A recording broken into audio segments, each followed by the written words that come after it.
Hello, we'll be doing 1.3 more angle pair relationships today. So first we have this exploration number 1. If you want to take a moment to pause the video and go to this link, you can type it in or you can go to the website and click on the link and do this first exploration. Okay, so first, complementary angles.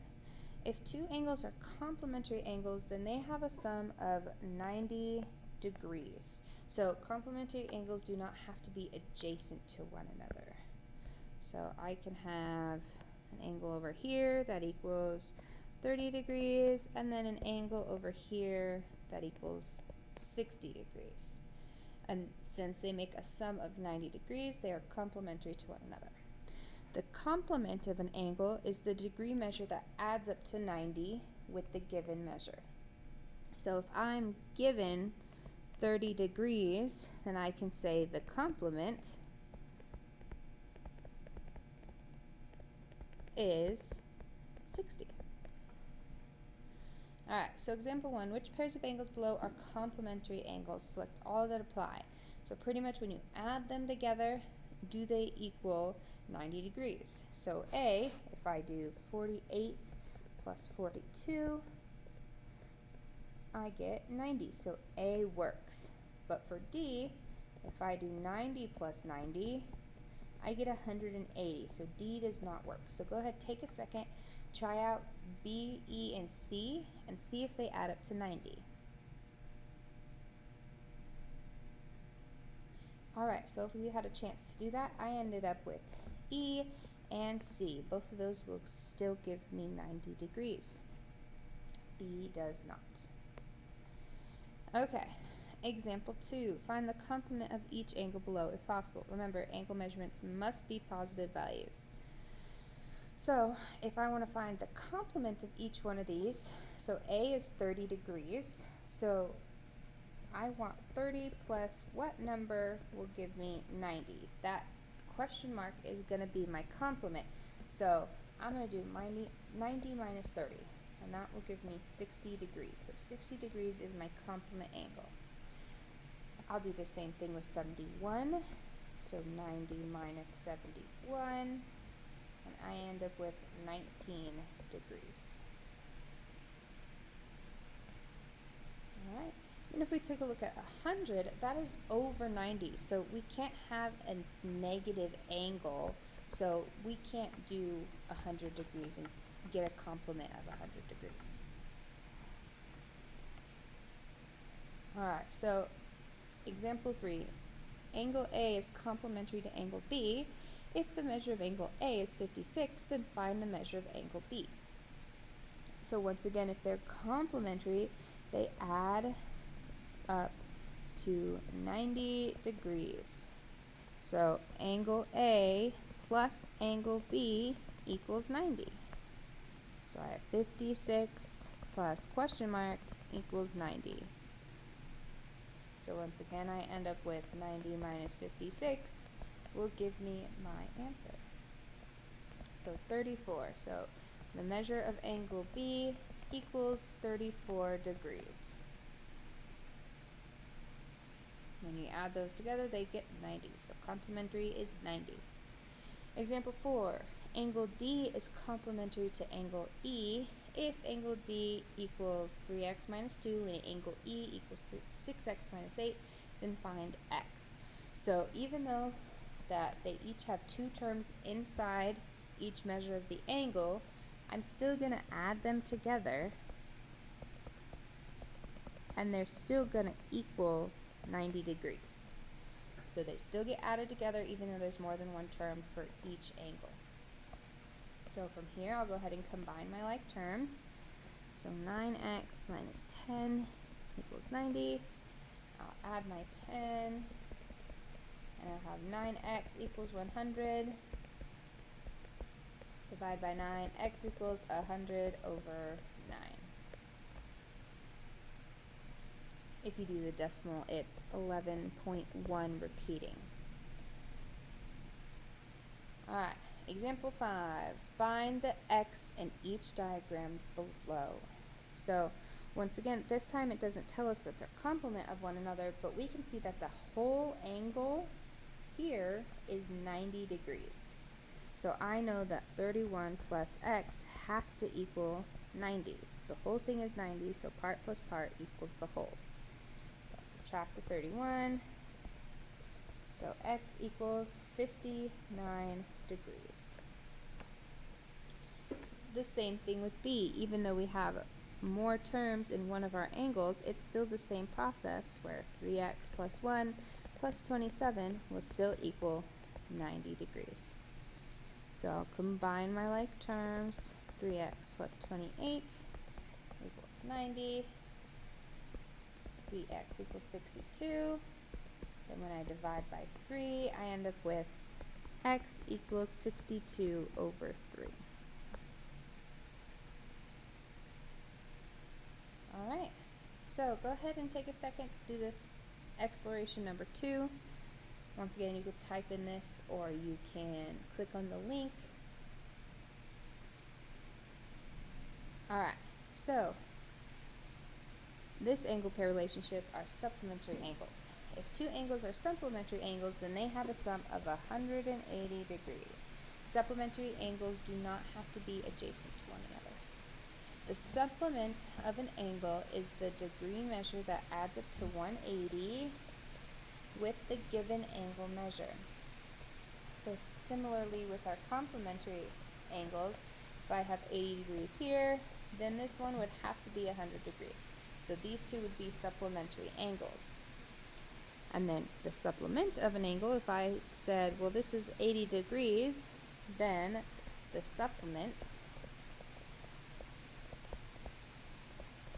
is 100 degrees. So when you're given one angle and they ask to find the supplement, there it is. Or if you have two angles, you can decide if they're supplementary or not. Okay, let's try a few examples. So example 6 is the exact same, I think it was example 1. Yep, where you add them together and you need to get 180. So supplementary angles 180. So go ahead, take a second, add up all these numbers together. See which ones add up to 180 and which ones don't. I'll give you a second to do that. Alright, so D adds up to 180 and B adds up to 180. All the other ones add up to 90. So supplementary is 180.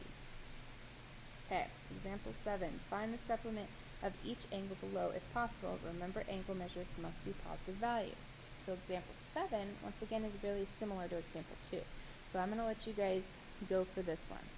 So just a reminder, they have to add up to 180. So supplement, add up to 180. And so you can just subtract all these numbers from 180. Okay, hopefully you had a chance to do that. For A, there's 150 degrees. B, 109 degrees. C, 90 degrees. D, 48 degrees. And E was 200. That was over 180, so that doesn't work. I can't have that negative angle value. Okay. Example 8, find the measure of angle 3. So, you see here we have this straight angle. So this straight angle equals 180 degrees. So I know that angle 4 plus angle 3 will equal 180. Luckily I know angle 4 is 56, so I just can find angle 3. So angle 3 equals 124 degrees. Okay, let's take a look at example 9. So angle 1 and angle 2 are supplementary angles. Angle 1 equals 4x plus 8, and angle 2 equals x plus 2. Find the value of x. So if they are supplementary, then they add up to 180. So 4x plus 8 plus x plus 2 will equal 180. So I'll go ahead and combine my like terms. 5x plus 10 equals 180. Subtract my 10. Move over this way. Subtract my 10 and I get 5x equal 170. Divide by 5 and I get x equals 34. Alright, and then we're on exploration number 3. If you want to go ahead and try these out to explore angle bisectors. Alright, so when an angle is bisected, two congruent angles are created. So if I have my angles here, and this side is 30 degrees and this side is 30 degrees, then this middle ray has to be a bisector. If each side of the angle is congruent, then that middle ray is a bisector. Okay, so let's take a look at a couple examples. So example 10, in the diagram, PQR is bisected by QS. Find the value of X and the measure of PQR. So there's our angle, and QS bisects it right down the center. So if that bisects like that, that means both of these angles are the exact same, which makes X equal to 22 degrees. And then I want to find PQR, so angle PQR is going to equal to each of these angles added up, so 22 plus 22, which is 44 degrees. Alright, in example 11, PQR is still bisected by QS, and this time we're given that PQR is known to be 62 degrees. So find the value of X and Y. So once again, these two angles are still going to be equal to one another. Since we know that they're equal, we can just divide 62 in half. So 62 divided by 2 will give us 31. So X equals 31 and Y equals 31.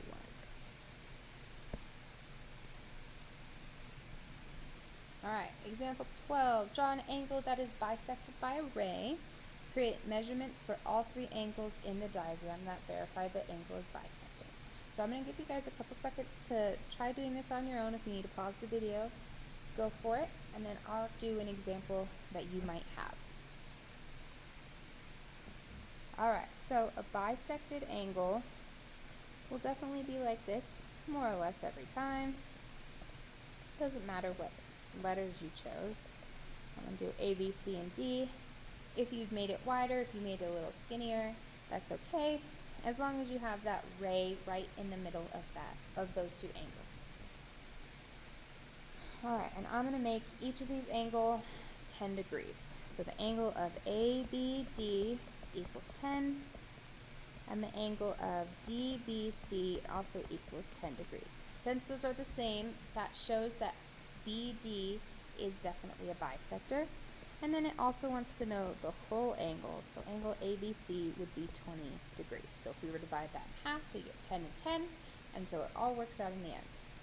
So it might look something like this. You might have a little bit different numbers, but essentially your two smaller angles should be the exact same, and then your larger angle should be those two angles added up together. Alright, and that's the end of 1.3. If you have any further questions, don't hesitate to ask your teacher. Have a great day. Bye.